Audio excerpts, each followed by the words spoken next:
Bulletin में खबरों को जानेंगे तफसील के साथ। स्पोर्ट्स स्टेडियम कठुआ में पुलिस शहीद यादगार T20 क्रिकेट टूर्नामेंट आज अख्ताम पजीर हुआ।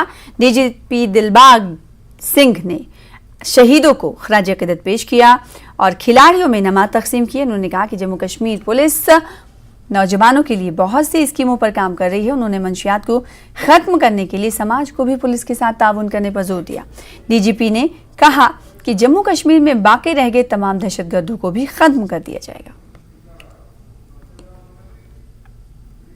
हमने जिक्र किया, अभी आपने सुना कि जम्मू कश्मीर पुलिस की आतंक के अलावा जो दूसरी बड़ी चुनौती है वो अभी जो नशा की बढ़ती हुई तस्करी और नशे की बढ़ती हुई लत जो नौजवानों के बीच में फैलाई जा रही है वो है।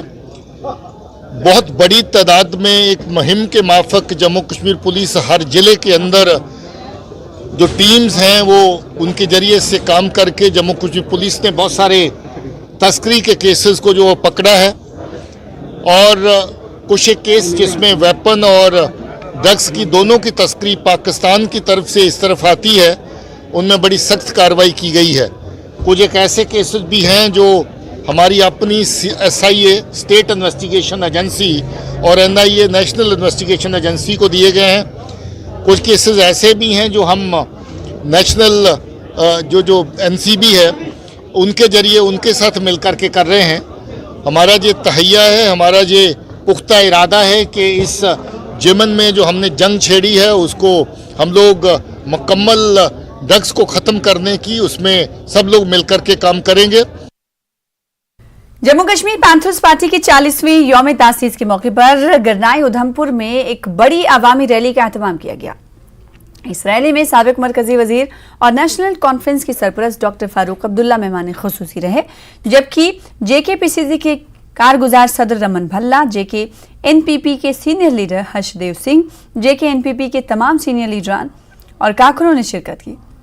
हर्षदेव सिंह ने कहा कि हमें आम आवाम और नौजवानों को इंसाफ दिलाने के लिए मुत्तहिद होना चाहिए। उन्होंने इल्जाम लगाया कि नौजवानों को सरकारी नौकरियों के लिए रिश्वत ली जा रही है।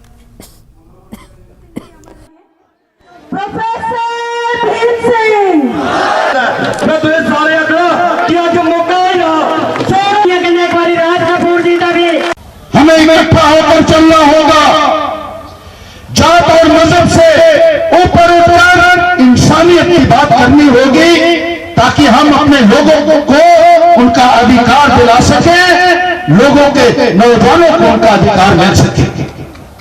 मेरे साथियों ने बताया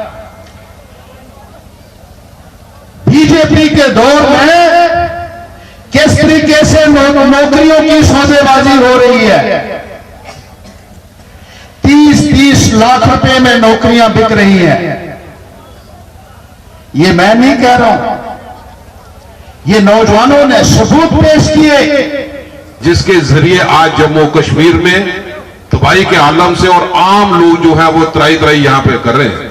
और ये गठबंधन की शुरुआत डॉक्टर साहब ने कई मरने में कई जगह पे शुरुआत की, इनके घर से कई मीटिंगों का आयोजन यहाँ पे हुआ और हाल ही में दिल्ली में हर्षदेव जी भी इनके साथ यहाँ पे थे।